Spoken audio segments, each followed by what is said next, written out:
Nobody here is surprised. It was always a timing issue, but now we have it. Jesse, assuming the universe of fact as we understand it to this point, what do you make of an indictment at this time by the federal government? Well, I actually think it's very much the opposite of what your guest was actually saying. It's because Donald Trump is, in the eyes of the Department of Justice, he's below the law, and people like Joe Biden, who have engaged in very similar behavior, are viewed by the Department of Justice as completely above the law. And that's the really unfortunate thing about this is this is it's a political prosecution from a prosecutor who's unfortunately known for bringing political prosecutions. And it's a very, very sad, unfortunate day in America. Jesse, look, I get that they don't like me is going to be part of this, but that's an optic argument, not a legal one, especially when just on the facts. I don't know what Biden did and didn't do, knew and didn't know. That certainly should be investigated. I have no problem with that.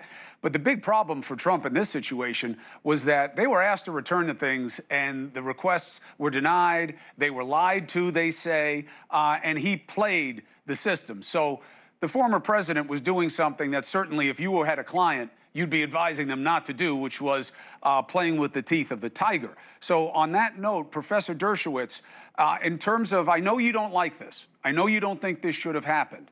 But what do you think the best step is for the former president? Well, I don't know whether I like it or not until I see the actual indictment itself. If this charges allegations that were like what President Nixon did, I'd be all in favor of the indictment. Which is what? Give us some meat on the bones. If it just charges that he played hardball and was very tough and didn't cooperate and didn't do what Joe Biden did, that doesn't sound to me like the basis for an indictment. But I'm not going to rush to judgment. I want to see the actual terms of the indictment. I think the headline is that the indictment is in Florida, where Donald Trump has the chance of getting a fair trial, right, rather than in the District of Columbia, where he would have very little chance of getting a fair trial. That's the headline, the fact that the indictment is in Florida, not the District of Columbia. Right, although to Renato's point, if he has a quarter of a Dershowitz on his team, he shouldn't be seeing any litigation until after his best defense, which would be winning the election, because they know they'd have to hold it in abeyance if he were president. Again, you know what my big question is? Jesse Binnall, I'll ask it to you. I want to know what the documents are. Because I don't see all documents as equal. They may be to the prosecutors, but I want to know what they are, because if you're going to go after a former president during an election, the documents that he had better be things that I need to be worried about. What do you make of that issue, Jesse?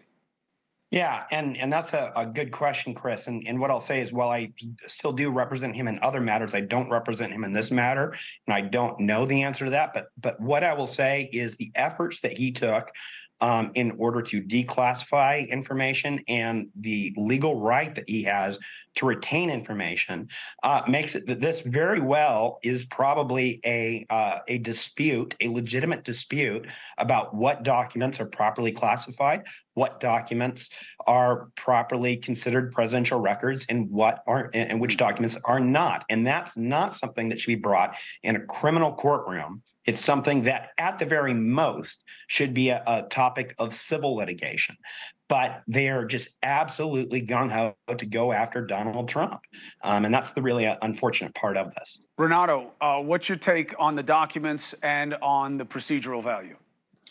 Yeah, I have to say, I just think those recent comments were silly. I don't take them seriously. I think the Attorney General for President Trump, Bill Barr, put it best when he said that Trump jerked around the Justice Department. The reality is, if one of my clients had classified documents in his office or in his home, he would not get an engraved invitation from the Justice Department to return them like Trump did. He wouldn't get a letter. He wouldn't get a visit, a personal visit. He wouldn't get a request. He wouldn't get a subpoena.